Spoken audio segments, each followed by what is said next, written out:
In today's video, we're gonna teach you how to take big ideas and turn them into bite-sized pieces of content so that you can go viral with your short-form reels. Our goal is to get Nick to 100,000 followers. So what we did is we broke down his content into 5 different pillars: leadership, energy, culture, sales, and branding.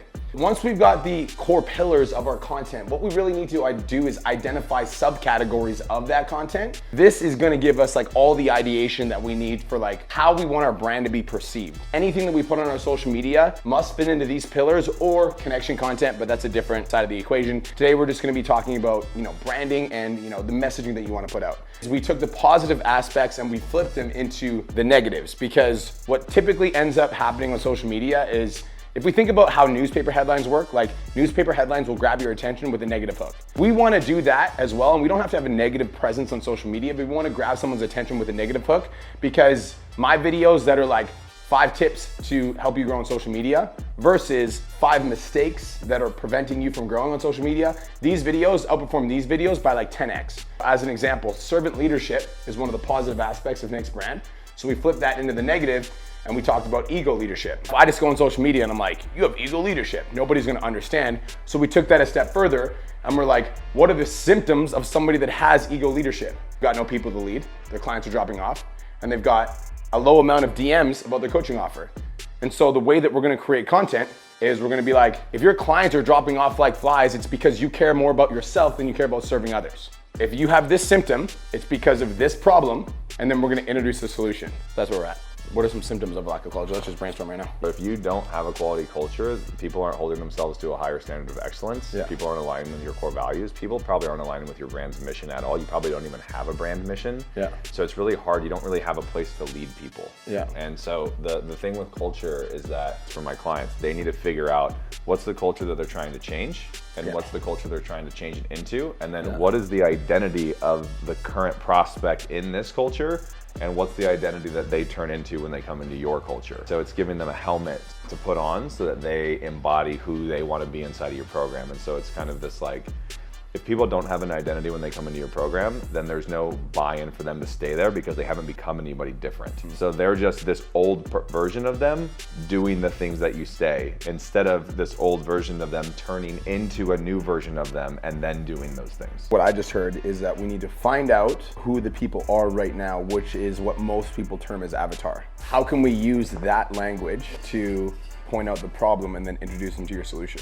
What if people are at a point where they don't even understand what avatar means? Super elementary of like, you can't sign clients because you don't even know who you're talking to. I feel like that statement's overdone. Yeah. You don't know who you're talking to. You're not specific enough with your messaging? Everybody says that. Anytime I think about something that everybody says, I have to find a way to say it differently. You can't attract the clients that you want because you have an incredibly small penis. That is a great way of saying it. Yes. Yeah. You could have a conversation about why avatar is important, why it's important to have specific messaging. Because if somebody doesn't know the importance of avatar, you'd have to convince them of the importance of avatar. There's a fallacy that if you niche down, you're gonna lose out on business. Yeah. So everybody stays really broad. The biggest lie that you believe is that if I niche down, I'm gonna lose business, when literally the opposite of true is true.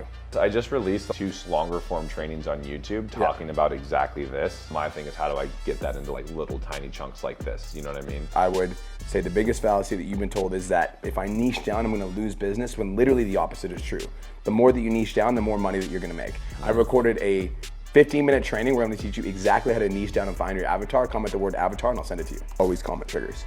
DMs are only for stories. Comment triggers for posts, because you wanna get the engagement from the comment, and then you also get a DM if you attach it to any chat. You can't have culture without avatar. No culture, no avatar. If you don't know who they are before your program, you won't have a transformation you can take them through. If you wanted to, you could explain that video more in depth, and you can give them steps to get closer to finding their avatar. For identity and culture, I've used 300 example a lot.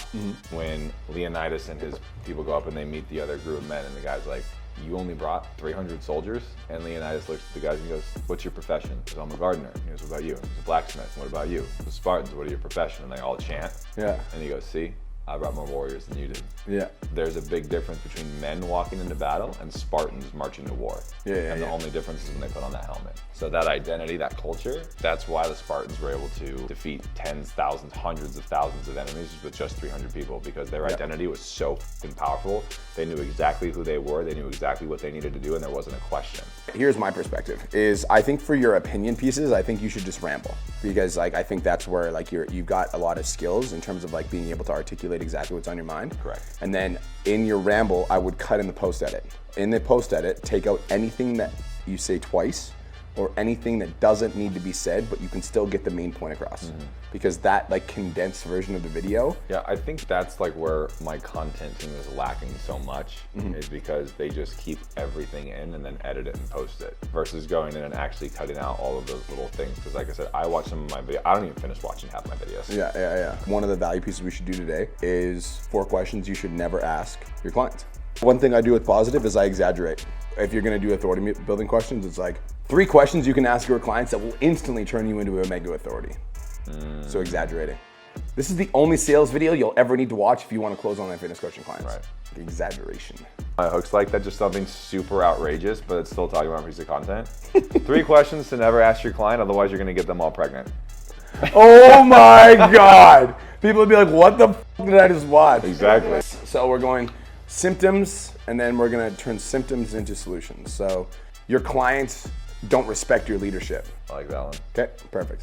Actually, I don't think that's the full truth. There are different types of people that come into programs for different reasons. Like there are people who just want to buy a program because their ego wants to just feel good that they're in a program and they don't use it at all. Yeah. You know what I mean? Yeah. So it's like if clients are in your program and you don't hear from them at all, they're probably in your program for something different other than your coaching, which is an interesting concept for people to think about. Yeah. But it's like people might literally just sign up for you so that they have the ego to say, oh yeah, I'm in Brian's program, and they'll never use it. And so for us to think like, oh, they're in my program, they're not using it how I want people to use it, therefore they're not taking it seriously or they're disrespecting me, it's not technically true. That's another piece of content. If over 10% of your clients aren't checking in with you, it's because they don't respect you. Because there's always going to be outliers to the situation. Like even if I think about like, never ever say these 3 words on sales calls. Don't say the word payment, say investment. Like I've heard Luke say payment on the phone and close it. Yeah, right. So obviously that's not 100% true. Right. But we just want to like have a general broad statement and then give our opinion on that broad statement, and we don't want to over explain it because I want people to disagree with me. Sympathy seeking. No growth, no expansion. Same problem, different days. Don't know what those words were. Didn't hear that. You're attracting clients that reflect how you currently show up for coaches. So if you have a hard time investing in yourself or getting a coach, then you're going to attract clients that have a hard time investing in you as a coach. Boom, that's a hook. I have a different way of saying it. My way of saying it is, if you're not willing to invest in a mentor, but you're asking people to invest in you, you're a f***ing hypocrite. Same concept, different delivery. It was a guy, I can't remember who it was, and he said, oh yeah, I see that you're good friends with Brian and Cole. I said, yeah, and he goes, how did that happen? And I was like, what do you mean? He goes, well, they're kind of like, you know, up here, and you're a little more. Whoa, bro! He meant like you guys are super intense, and I'm more like grounded when I speak. I'm not as like, F you, motherfucker. Yeah. It was so funny. That is fucking funny. People actually think Cole's the more savage one. I'm more savage. Cole's a pussy, dude. He is a fucking. He watches every YouTube. Good. He watches every YouTube. He's literally the biggest He's gonna be watching this, just like supporting me, and he's like, "What the fuck is that, dude?" Follow for more value. If you refuse to invest in a coach, you're gonna attract clients that have refused to invest in you.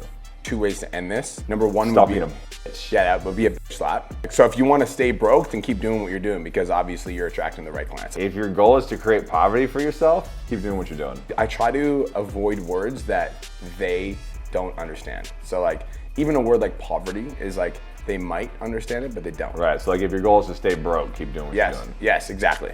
Yeah. You use words like poverty because you have an expanded consciousness.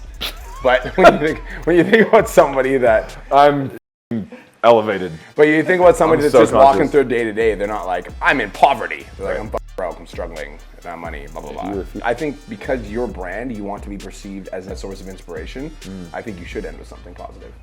Like, I don't give a fuck if people don't like me. I'm like, if you don't like me, and I tell you the truth. Well, there's plenty of people that don't like me. Look me up on Reddit. You guys but what I'm saying is like fucking bad. But your overall messaging. Yeah, right. You want people to know you as a source of inspiration. Yeah, there's a vision. There's a vision of like culture. There's a vision of like. I'm inspiring you to think conscious leadership. Yeah, exactly. Like that's our whole. I'm inspiring you. So like, I would my suggestion to you would be to keep it positive. Because I'm a great writer, I'll write once a week. So this is the post that I wrote, like once a week. So like, I use my natural strengths to do what I'm good at. Yeah, for sure. And I'm using your natural strength for what you're good at. Yeah, I love that. Yeah, it's great. Love that. I love having friends that are good at stuff I'm not. I love having friends. You're withholding yourself from the world, don't want to go on social media, you don't want to be seen, or you go on with a mask to say things different. That's why you're not signing any clients. So then I would just emphasize, you don't want to go on social media, you don't want to be seen, and if you do go on social media, you wear a mask, and that's why you're not signing clients. Call that trimming the fat, like you're doing with your physique. I do it with your words. Right, you definitely don't do it with your physique. Whoa! Whoa, bro. We got a snort. I'm working on my fertility. We got a snort. Okay? Fertility is the most important thing, not the way that I look. So you are operating out of shadow instead of light. Wealth only exists in the light. Explain the shadow thing more. So shadow is deceit. That is like the ego realm. Yeah. Right. Shadow is I need to hide who I really am because I need to put on a false persona for me to be accepted and feel safe. So that's what you should say. Now, if we look at, I forgot what I said. I think with my content, I think this is why I have a hard time doing this shorter form content is because I don't want to give somebody something like that makes them kind of what the without being able to support them through the entire process. But then I guess that's what my coaching is. That's exactly what your coaching is. And so like, wealth is only a byproduct of the light.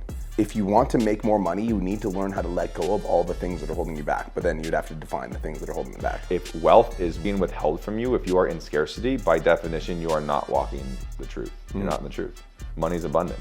It's endless. It's infinite. Yeah. Right. So if you don't have any, it's because there's somewhere in your life where you're not fully embodied in your truth. Wealth is a byproduct of being in the light. If you're not making money right now, you need to ask yourself, where in my life am I living a lie? That's the end of the fucking video. So ChatGPT can be useful if you have an idea, but you're not exactly sure how you would like to expand on it. You can ask ChatGPT to give you 5 different ways to say the same thing. And now you've got alternative, messaging and wording that will get to the same destination. Hoping that someone is going to come give you a free resource or a free call that will make you enough money to finally change your life. Waiting for someone to save you is a symptom of somebody that feels helpless. And one of the core things that you want to talk about is people have a choice. You have a choice. I could literally just say that you always have a choice. You always have a choice. Your goal with your content is to solve their problems and to inspire them. So you always have a choice and then guide them to the next step. What does that choice look like if I'm looking to change my life? It would be to sign up for my coaching. I agree. Well, what else? What's something you can give them for free? You're waiting for somebody to send you the free resource that's going to change your life. You always have a choice. DM me for my free resource and I'll change your life. You always have a choice to seek out the knowledge that you need. If you're not making the money that you want to make, if you're not signing the clients you want to sign, if you're not getting enough sales, you need to be actively searching for solutions to those problems. End of the video. Help isn't on the way. You're hoping that somebody is going to come give you a free resource or a free call that would make you enough money to finally change your life. You always have a choice to seek out the knowledge you need. It's not going to come find you. If you're not making enough money, you're not closing enough deals, and you're not reaching enough people, you need to be actively seeking out solutions on your own. Boom.